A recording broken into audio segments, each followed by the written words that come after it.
जनता party के सांसद संतोष पांडे मंगलवार को वंदे मातरम की 185वीं वर्षगांठ के दृष्टिगत हुई विशेष चर्चा में भाग लेते हुए वंदे मातरम पर संसद में आभार व्यक्त करते हुए कहा कि प्रधानमंत्री नरेंद्र मोदी के प्रति आभार व्यक्त करते हुए हमारा मस्तक कृतज्ञता से झुक जाता है। गुलामी के चिन्हों को मिटाने का काम प्रधानमंत्री नरेंद्र मोदी ने किया है। स्वतंत्रता की लड़ाई में वंदे मातरम ने युवाओं में प्राण फूंकने का काम किया था।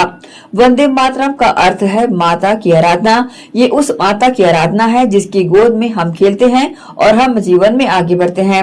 हमारी जन्मभूमि हमारी मातृभूमि है। पूरा देश जानता है कि अक्साई चीन के कब्जे को लेकर कांग्रेस सरकार उदासीन बनी रही। कांग्रेस और नेहरू के लिए देश महज जमीन का एक टुकड़ा था। भारत भूमि पर जन्म लेने के लिए देवता भी तरसते हैं, पर विपक्ष के मन में जन्मभूमि के प्रति कोई भाव नहीं है। करने का अवसर दिया, मैं आभारी हूं। माननीय प्रधानमंत्री जी नरेंद्र मोदी जी का जितना आभार व्यक्त किया जाए, कृतज्ञता से यह मस्तक झुक जाता है।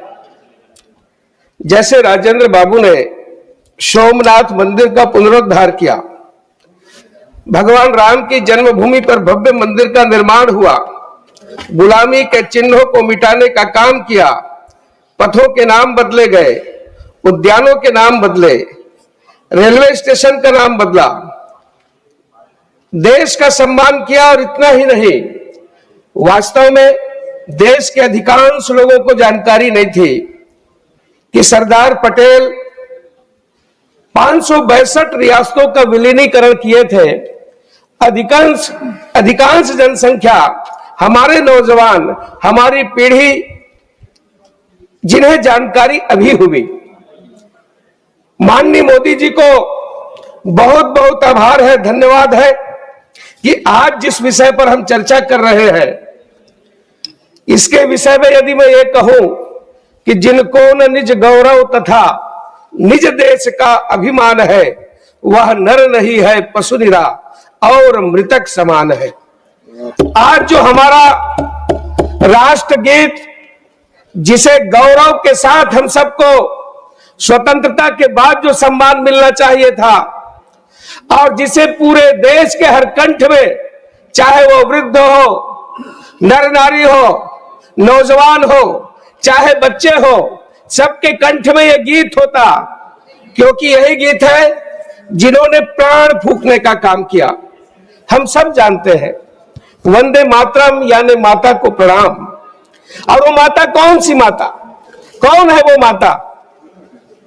हम सब जानते हैं कि जिस प्रकार से प्रातः काल उठते हैं तो सबसे पहले धरती माता को प्रणाम करते हैं। और इतना ही नहीं, जन्म से लेकर के अंत काल में भी, मृत्यु के समय भी जब समय आता है, तब परिवार वाले परिजन कहते हैं कि अब धरती माता के गोद में उतारा जाए। यह वही माता है जिसके गोद में हम खेलते हैं, कूदते हैं, आगे बढ़ते हैं, विकास करते हैं, समृद्धि आती है। यह वही भारत माता जिसे अनेक, चाहे वो पुराण हो, ऋग्वेद हो, यजुर्वेद हो, वाल्मीकि रामायण हो, चाहे तुलसी कृत हो, इस माता का उन्होंने जो सम्मान किया है। भारत भारती में कवि ने कहा है, भूलोक का गौरव, भूलोक का गौरव, प्रकृति का पुण्य लीला स्थल कहां, फैला मनोहर गिर हिमालय और गंगा जल जहां। संपूर्ण देशों से अधिक किस देश का उत्कर्ष है, उसका कि जो ऋषि भूमि है वह वृद्ध भारतवर्ष है। हाँ, वृद्ध भारतवर्ष ही संसार का सिरमौर है। ऐसा पुरातन देश कोई विश्व में क्या और है? भगवान की भवभूतियों का यह प्रथम भंडार है। विधि ने किया नर सृष्टि का पहले यही विस्तार है। ऐसे इस भारत माता को ये सामने जो बैठे विपक्ष के लोग, जिन्होंने आज दिन भर से, और नेहरू जी के विषय में जब जब बात हुई तो कांग्रेस वाले किस प्रकार से बात करते थे, जिन्होंने केवल जमीन का टुकड़ा माना। मातृभूमि और मातृभूमि में अंतर है। ये मातृभूमि नहीं, ये मातृभूमि है। और इसीलिए हम सब जानते हैं 1962 के भारत चीन युद्ध के दौरान जब संसद में तत्कालीन प्रधानमंत्री जवाहरलाल नेहरू के उस बयान की कड़ी आलोचना की गई। पंडित नेहरू ने कहा था, अक्साई चीन में ये ऐसा बंजर भूमि है जहां घास का एक तिनका भी नहीं उगता, जिस पर त्यागी जी ने, महावीर त्यागी जी ने अपनी टोपी उतारकर अपना गंजा सिर दिखाते हुए, सहलाते हुए उन्होंने तंज कसा था कि यहां भी कुछ नहीं उगता तो क्या इसको भी चीन को दे दे। यह घटना मातृभूमि के प्रति उनके समर्पण, देश की जमीन के प्रति उसके समर्पण, नेहरू की नीतियों पर और जिस प्रकार से ये टिप्पणी की गई थी पूरा देश जानता है। चाहे नेहरू सरकार की, कांग्रेस सरकार की, अक्साई चीन पर चीन के कब्जे को लेकर उदासीनता के जवाब में था महावीर त्यागी जी का एक एक इंच जमीन भी वे खोने के खिलाफ थे। कांग्रेस के लिए, नेहरू के लिए ये मात्र जमीन का टुकड़ा था जिसे हम मातृभूमि कहते हैं। ये भारत माता है।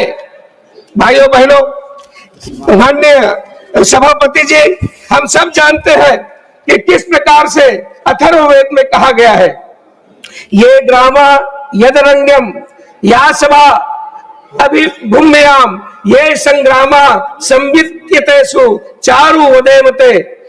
और इसी प्रकार से वाल्मीकि रामायण में वाल्मीकि जी ने जो वर्णन किया है कि जब लक्ष्मण को लगता है सोने की लंका को देख करके वहां की प्रकृति, वहां की छटाएं, वहां का सौंदर्य, तब भगवान राम समझ जाते हैं।